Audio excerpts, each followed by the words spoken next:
We are here as your neighbors today to deliver a message to you.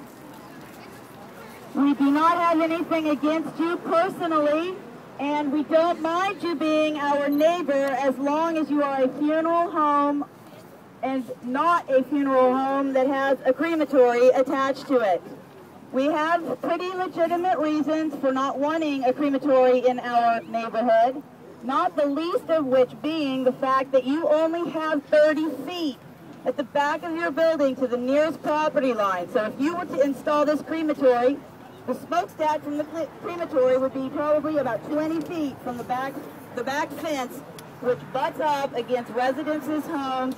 And there are a lot of people here who have children, there are elderly in the area, and you may not have thought that we would have an issue with this, but we do.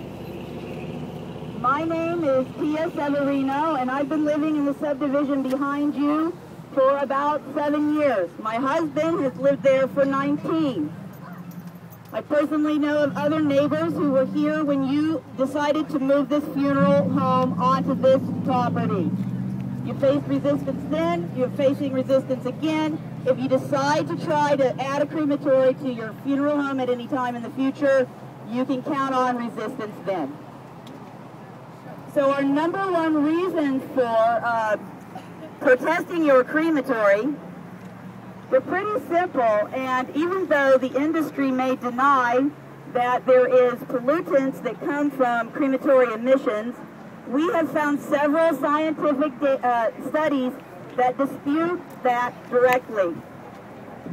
We can make these studies available to you at your request. I would like to give a demonstration here for you so that people can have an idea of what we're talking about. If this little glass here were filled with mercury, it is 25 grams. And if it were filled with mercury instead of, safe household salts, spices, and other things I found in my cabinet, this would be enough to cause significant health problems if exposed to 25 grams over the course of the year. That is what 25 grams looks like, Mr. Head. This is all it takes to give somebody a health issue from mercury.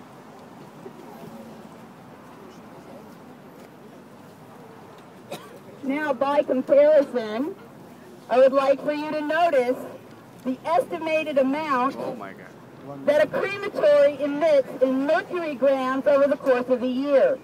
This is based on numbers that came from the Cremation Association of North America.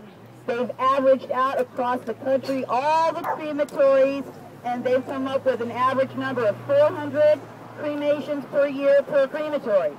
Now, we live in a metropolitan area, so we know that you are probably going to be cremating more than 400 people. But if you did only cremate 400 people in a year, your crematory would be emitting the equivalent of 1,200 grams of mercury. John, can you hold that other glass up there? Can you just stand here and hold both of those up? Take a look at that. It may seem like an insignificant amount of mercury when you compare it to coal-burning factories and other polluters, but just like our cars require emissions controls, we believe crematories should also have emissions controls.